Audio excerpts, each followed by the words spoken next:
बोलिए धन धन निरंकार जी। सत्संगत। जैसे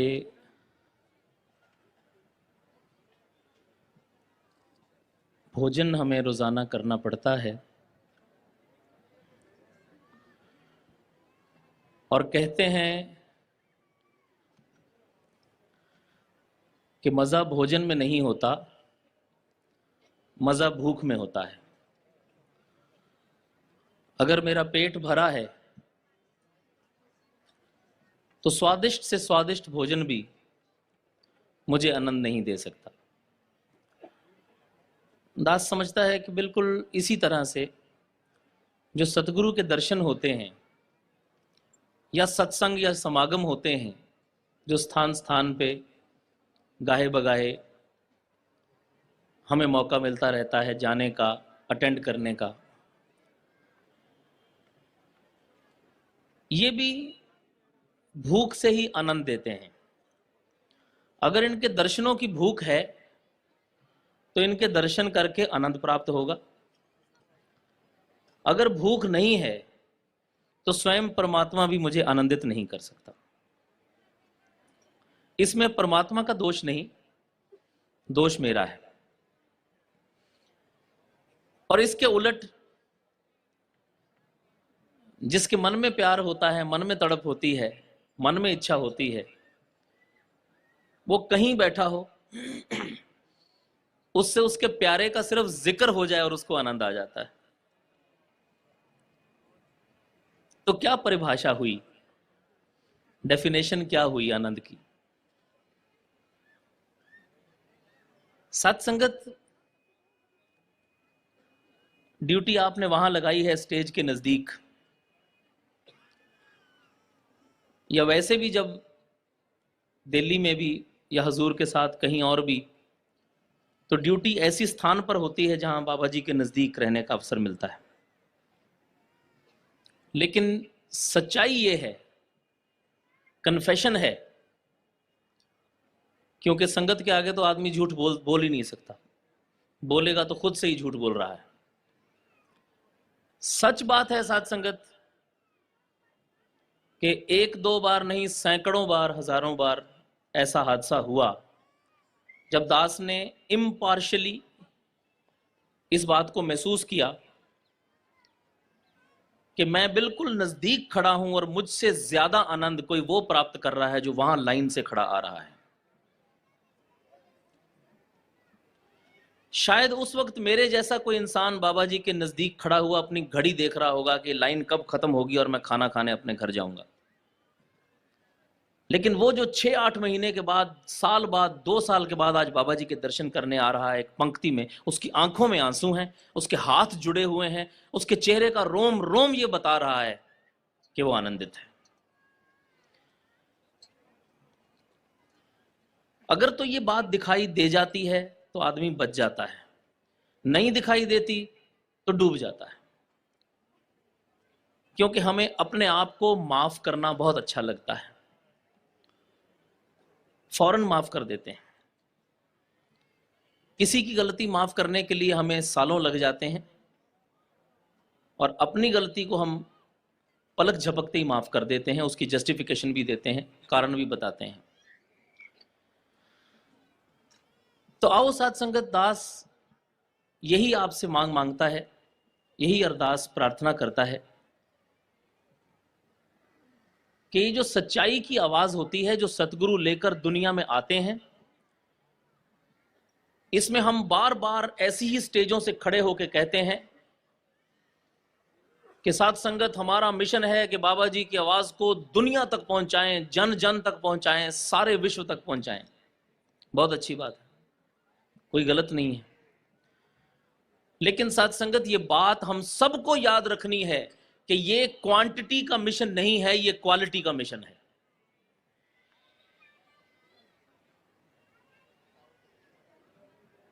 अगर मैंने 100 बंदे भी यहां, 1000 बंदे भी एक साथ लाके खड़े कर दिए जिनको क्लैरिटी नहीं है, उनसे ज्यादा अच्छे वो 2 इंसान हैं, वो 1 इंसान है जो कम से कम क्लियर है।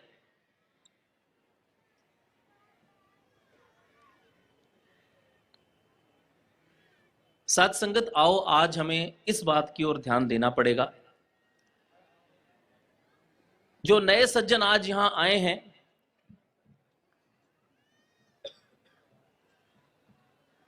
उनके लिए ये नजारा अपने आप में एक आनंददायक नजारा हो सकता है, अगर वो मन में इच्छा लेके आए हैं, भूख लेके आए हैं। उन सबको सादर स्वागत कहते हुए, उनके सामने कोई हरी भरी रोजी पिक्चर न दिखाते हुए, अपने आप को नग्न करते हुए दास ये बात कहना चाहेगा कि जो नए सज्जन आज यहां आए हैं,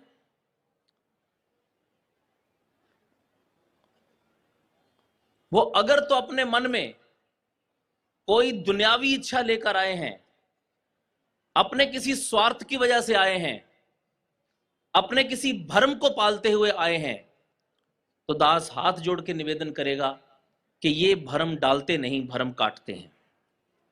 पहली बात। दूसरी बात, ये अंतर्यामी है, ये मेरे चेहरे के भाव नहीं, मेरे मन के भाव पड़ते हैं। मैं अपने चेहरे से अपने भाव बदल के कुछ दर्शा सकता हूं, लेकिन मेरे मन में जो भाव उत्पन्न होता है उस पर मेरा भी बस नहीं होता। वो होता है तो होता है, नहीं होता तो नहीं होता। हां, उस पर वर्क किया जा सकता है, उस पर जोर लगाया जा सकता है। साथ संगत, जहां इनका विचार जाता है, जहां इनका ध्यान जाता है, वहां हमारी सोच भी नहीं जा सकती। एक छोटी सी बात कोट करना चाहूंगा। सच्चे पातशाह उत्तरांचल के टूर पे थे, दास उस टूर पे साथ नहीं था। जो महात्मा बाबा जी के साथ टूर पे थे, उनमें से कोई एक सज्जन मिले, तो जैसे मन की इच्छा होती है कि महाराज टूर पे आप साथ में थे, कोई खास रहमत, कोई खास बख्शिश, बाबा जी का कुछ खास ध्यान आया हो तो बताओ। मकसद होता है कि कोई शिक्षा सच्चे पातशाह ने कोई ऐसी बात कही हो। तो उस महात्मा ने एक बात सुनाई, कहने लगे जी, एक जगह हम किसी छोटे से गांव में गए, जहां बाबा जी पहुंचे, वहां सत्संग हुआ, और वहां के महात्मा ने बाबा जी को दिखाया और बताया कि बाबा जी, ये जो पहाड़ दिखाई दे रहा है, इस पहाड़ के पिछली तरफ एक और ऐसा ही पहाड़ है, उसके पिछली तरफ भी 2-4 गांव हैं, जहां से जो संगत आती है उनको 3 दिन लगते हैं यहां पहुंचने में। 3 दिन, 2 रातें रास्ते में रुकते हैं। वो इतना लंबा सफर है, पैदल चल के आते हैं और कोई जरिया नहीं है। आप जी आए हो, वहां से 3 दिन सफर करके पैदल भी बहुत सारे महात्मा यहां पर आप आशीर्वाद लेने आए हैं। साथ संगत, उस महात्मा ने बताया कि हम सभी बहुत प्रभावित हुए, और मन से ऐसा विचार भी आया कि सच्चे पातशाह, हम कितने खुशकिस्मत हैं कि गाड़ी में बैठे और वहां पहुंच गए, बस में बैठे और पहुंच गए, ट्रेन में बैठे और पहुंच गए। 3-3 दिन का सफर करके पैदल चल के भी महात्मा तेरे दर्शन के लिए आते हैं। यहां तक ये बात, फिर भी कहूंगा, साधारण दिमाग के सोच की बात है, जो हम सबके दिमाग में आ गई, फौरन आ गई। जैसे ही दास ने कहा, दास ने कई चेहरों पे वो भाव देखे कि ओह अच्छा, 3 दिन पैदल चल के बाबा जी के दर्शन करने वो महात्मा यहां पहुंचे, क्या बात है। इस बात की कदर सतगुरु को तो है ही, हम और आप भी कर सकते हैं। अब चलिए बाबा जी की सोच पे, जिस तक हमारा पहुंचना नामुमकिन है। माफी चाहता हूं, नामुमकिन शब्द का इस्तेमाल कर रहा हूं, नहीं तो आमतौर पे हम कहते हैं बहुत मुश्किल है, लेकिन बाबा जी की सोच तक पहुंचना बहुत मुश्किल नहीं, नामुमकिन है। हुजूर बाबा जी ने उसके बाद एक शब्द कहा, एक वाक्य कहा, एक सेंटेंस कहा। कहने लगे, अच्छा 3 दिन का सफर करके आते हैं यहां। सामने का महाराज, रास्ता और कोई है ही नहीं, पैदल चल के आना पड़ता है। और बाबा जी कहने लगे, उनका सोचो जो 3 दिन का सफर करके उनको खबर देने जाते हैं कि बाबा जी आ रहे हैं।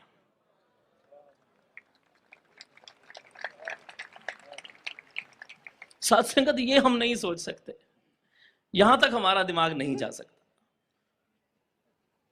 ये नहीं कि जो 3 दिन चल के आए हैं उनकी श्रद्धा या उनकी भक्ति कम है, सर आंखों पे हमारे से कहीं ऊंची है, लेकिन सतगुरु का ध्यान कहां तक जाता है कि ओ महात्मा जिसके लिए कहीं जाना जरूरी नहीं है, वो जहां है वहीं पे उसके लिए सत्संग का आयोजन है, बाबा जी वहां आ रहे हैं, वहां बड़ा समागम होगा और वो आराम से अपने घर से निकलेगा और पैदल 5 मिनट के रास्ते पे जाके समागम कर लेगा।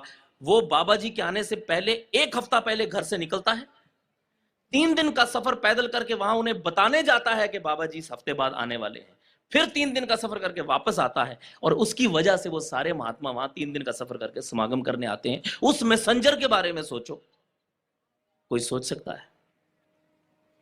नहीं सोच सकता। साथ संगत,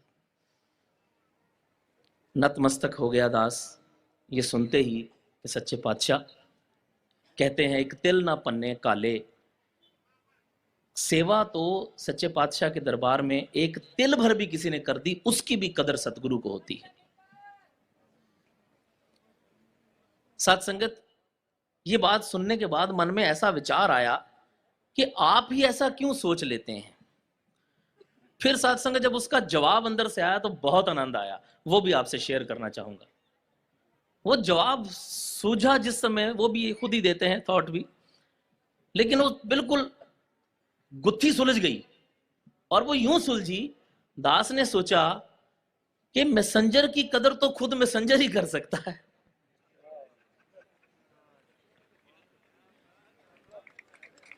ये भगवान का संदेशा लेके इस दुनिया में आए हैं, इनको क्या जरूरत थी यहां आने की।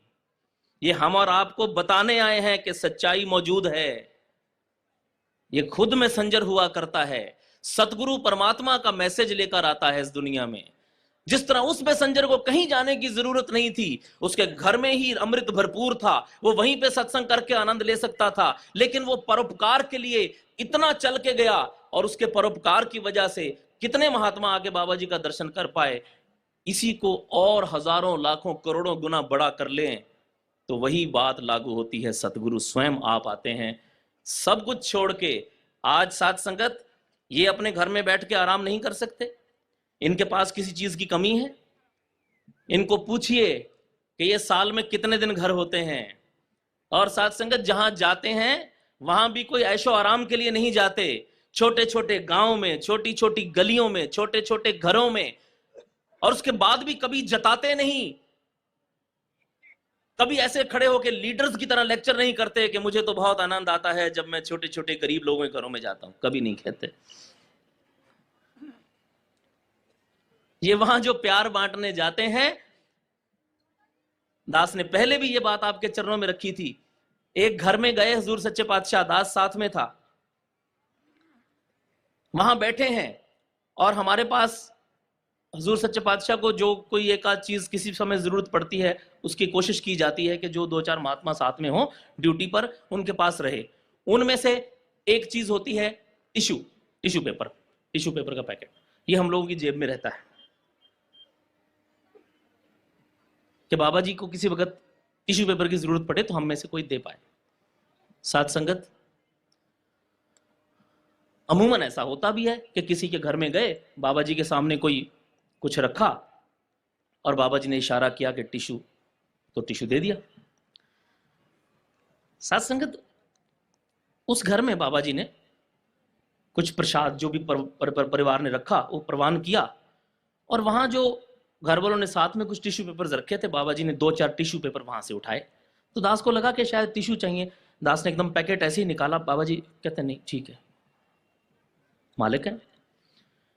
फिर देखा 2-4 टिश्यू और उठाए बाबा जी ने वहां से, तो कुछ समझ में नहीं आई, खैर मालिक है।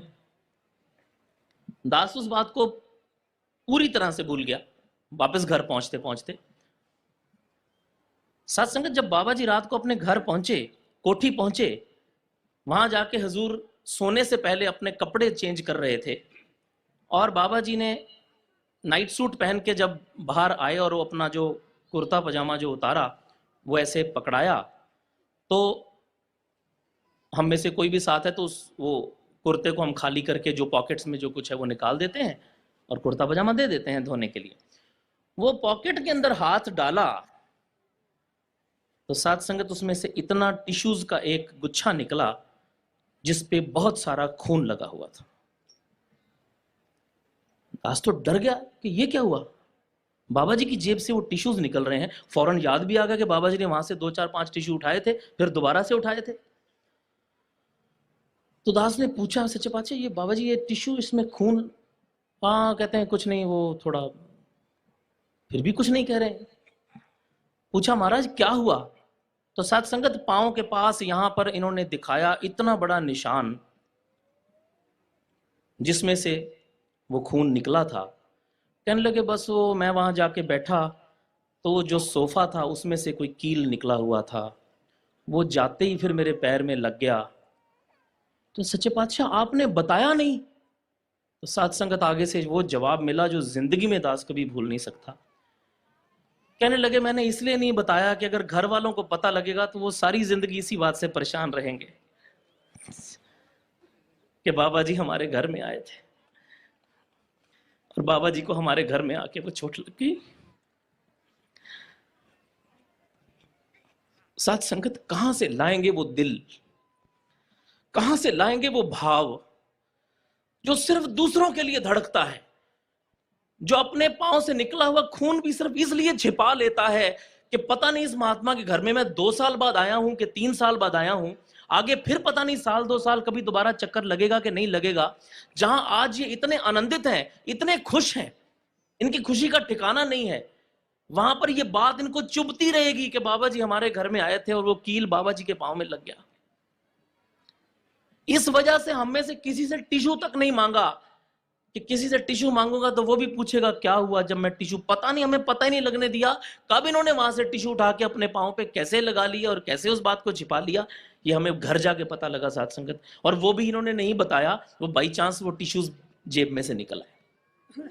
ये वो एक बात है साथ संगत, गौर कीजिए, ये वो एक बात है जो मुझ तक पहुंची और मैंने आप तक पहुंचा दी। ऐसी पता नहीं अनेकों हजारों बातें हैं जो हम तक पहुंचती ही नहीं, लेकिन ये रोजाना कर रहे हैं साथ संगत, ये रोजाना कर रहे हैं। ये वो जीवन है साथ संगत जिसकी वजह से आज हम सब यहां इकट्ठे हैं और प्यार मोहब्बत से बैठे हुए हैं। अब हमें इसके बाद और कुछ ना कहता हुआ सिर्फ इतना कहना चाहूंगा कि अब इसके बाद अपने अपने बारे में सोच लें, लेकिन रहा नहीं जा रहा।